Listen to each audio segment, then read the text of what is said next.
Are you someone who finds it difficult to trust their gut feelings? Are you someone who takes the wrong action over and over again in spite of knowing what the right action is? If yes, then this video is for you. Hi, I'm Sumedhan Ramesh, and in this video, I'm going to describe how is it that you can develop intuition such that you don't need to worry about the wrong actions that you take and also trust your gut feeling accordingly. So, when it comes to developing your intuition, most of you guys have already developed something inside of you so far up to this point in your life. The thing with most people is that when they do develop their intuition, they don't spend conscious effort into it, or they don't try to analyze their mistakes and try to understand where is it that they are going wrong in trying to understand and develop their intuition accordingly. So most of your intuition actually depends upon experiences, and these experiences were for the most part based on external circumstances. They were also based on how is it that you manage your emotions or the type of emotions that you attach to those past experiences and those past memories, and the things that you learned from those experiences or the skills that you developed from those experiences. All of this in accumulation is what developed your intuition up to this point. And if you are someone who finds it difficult to trust their intuition and develop or believe in their gut feeling, it is because you did not pay conscious effort into the process, and it might also be because of the experiences that you have gained so far. And so because you have put the limit on yourself in terms of putting conscious effort into developing your intuition, and also put limit in terms of accumulating experiences that could improve your ability to believe and trust your gut feeling, those limits are what are acting as obstacles in your way in trying to believe in your gut instincts and to develop a better personality overall. And so if you look at the main factors when it comes to developing your gut feeling or trusting your gut feeling, it is creativity and experimentation. So again, most of you guys would not have put in conscious effort into the extent to which you were creative or the extent to which you were experimenting in terms of accumulating those experiences. But these are the two factors that actually lead to developing your intuition. So I'll try to break each of these factors down in a little bit more detail. So the first one being creativity and the second one being experimentation. Creativity helps you to have an open-minded perspective. It also helps you to think outside the box, and it also helps you to take actions outside your comfort zone.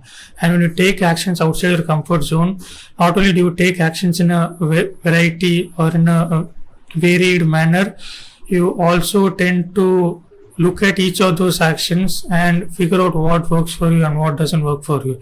And because you are stepping outside your comfort zone and taking actions in a varied manner, you are now able to not only look at things that work, you are also able to look at your own strengths and weaknesses. And by looking at your own strengths and weaknesses, you are also able to look at your limitations. You are able to look at the beliefs that hold you back. You are also able to look at the beliefs that take a role in the actions that you take. And you're also able to look at the emotions that act as a hindrance in your ability to take those actions. And so when you're able to look at all of these parameters that determine your ability to step outside your comfort zone, it helps you that much more in the process of facing those challenges, like having more passion or having more involvement in facing those challenges. And you will start to fall in love with the process and facing those challenges because you're now more occupied with the emotions that are holding you back, and you're more occupied with the mistakes that you make. When you're able to assess those mistakes and emotions, it becomes that much more fulfilling and rewarding. And so that is where you tend to develop that creative aspect of you, or you tend to involve the creative part of your mind where you're analyzing those mistakes and you're able to overcome those mistakes, or able to check your emotions and take actions in spite of what you feel.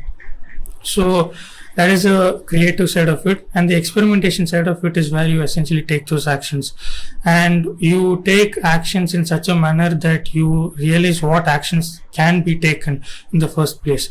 So instead of following a particular roadmap, or instead of following a step-by-step guidebook or a rule set, you try to look at all the possible actions that you can take. So you look at all the options that one person can possibly take, and by looking at each and every option, you decide this one particular option is the best course of action to take given your circumstances and given your skill set and given your needs or given your wants.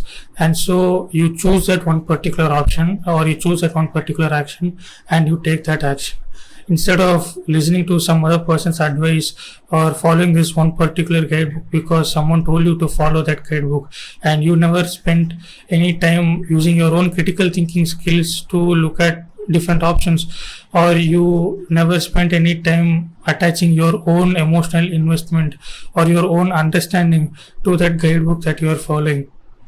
Instead, if you use your interest or your motivation towards the action that you take, you will be able to take those actions based on the other options that are there for you, and you will assess that particular action you take based on the other alternatives or other options that you have in front of you. So that is what experimentation is about.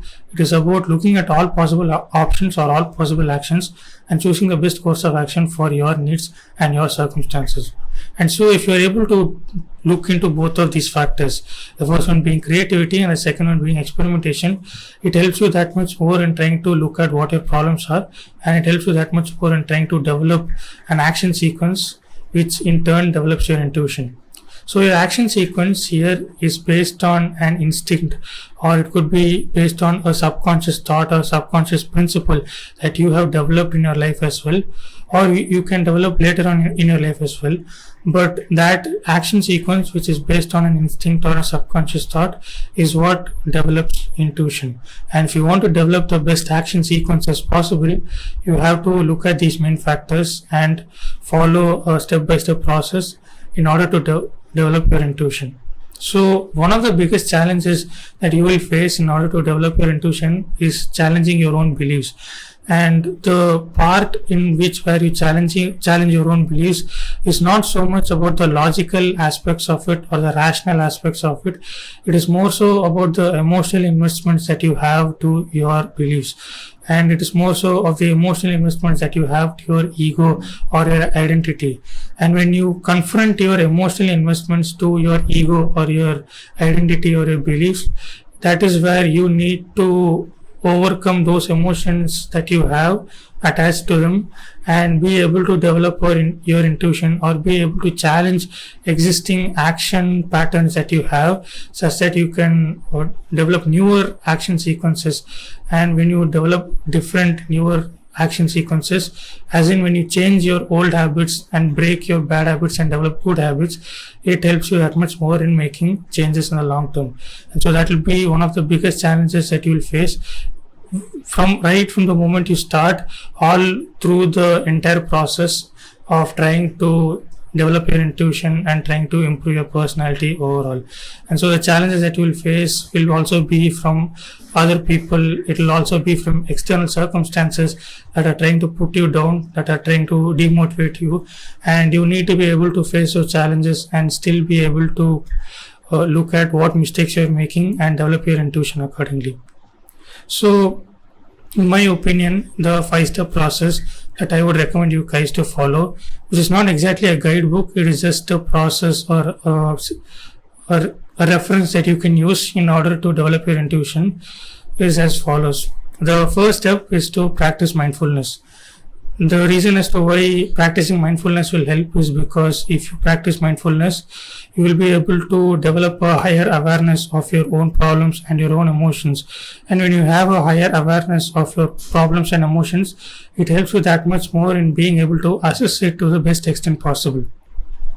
And so because you are able to assess it to the best extent possible, you will be able to look at each and every problem that you will face in your own beliefs or in the actions that you take. And so if you are able to look at each of the problems in your own beliefs or actions that you take, you will be able to make the necessary changes in a much more quicker and easier manner. So not only that, you will also be able to manage your beliefs because you practice mindfulness. It helps you to tap into silence, and it helps you to tap into this inner peace that is already there inside of you.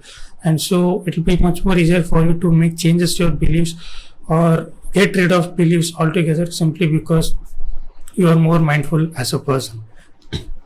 The second step is to take actions related to your gut feeling.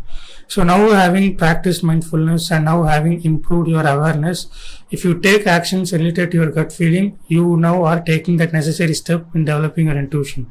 So you consciously do this. You look at what your gut feeling tells you, and instead of attaching shame to your gut feeling, or instead of demotivating yourself because your gut feeling is so and so, you deliberately take an action because this is what your instincts are telling you to do.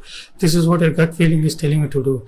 And I'm not suggesting you guys take actions like 100% of the time, because there are certain situations or there are certain scenarios where it would be better to take an action which is counterintuitive or which is the exact opposite of your gut feeling. But in 80% of the scenarios, in the majority of the majority of scenarios, if you take actions related to your gut feeling, it helps you that much more, because in most scenarios you need to rely on your instincts and you need to rely on your gut feelings to face challenges, to deal with people, to deal with social situations, so on and so forth.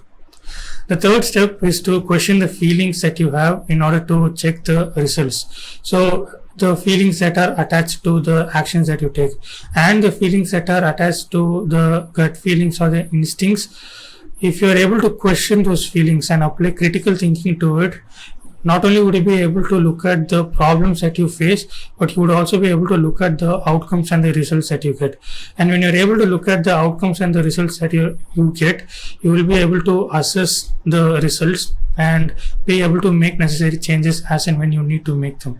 Because if you don't question your feelings, you will not be able to look at what results you get. And if you don't question your feelings, you will not know the progress that you are having. So you need to know what progress you are having. And so you have to question those feelings. So sometimes the feelings that you have might be valid. Sometimes the feelings that you have might not be valid. And you will only be able to know whether they are valid or not by questioning them. The fourth step is to read people's behaviors before knowing them.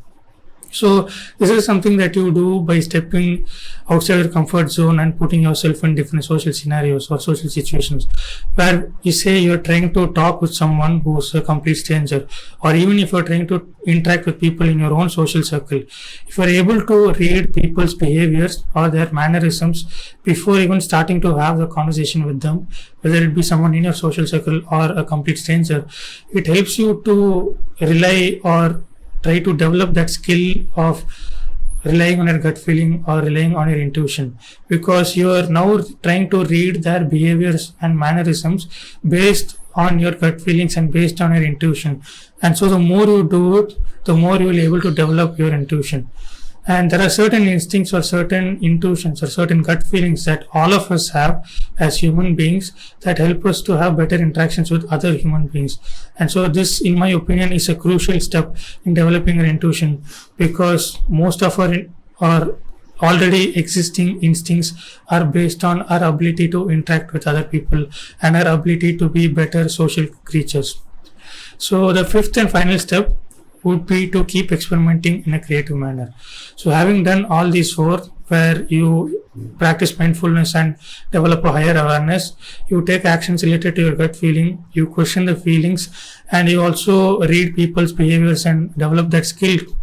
You now have to keep experimenting and keep doing it on a consistent basis. And as you keep doing it on a consistent basis, where you also do it in a creative manner with an open-minded perspective, you will be able to develop your intuition to the best extent possible.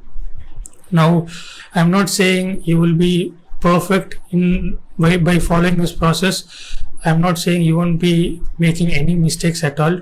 Making mistakes in developing an intuition is perfectly fine. And if at all you guys are making mistakes, I want you guys to not discourage yourself and not demotivate yourself. It is perfectly fine to make those mistakes.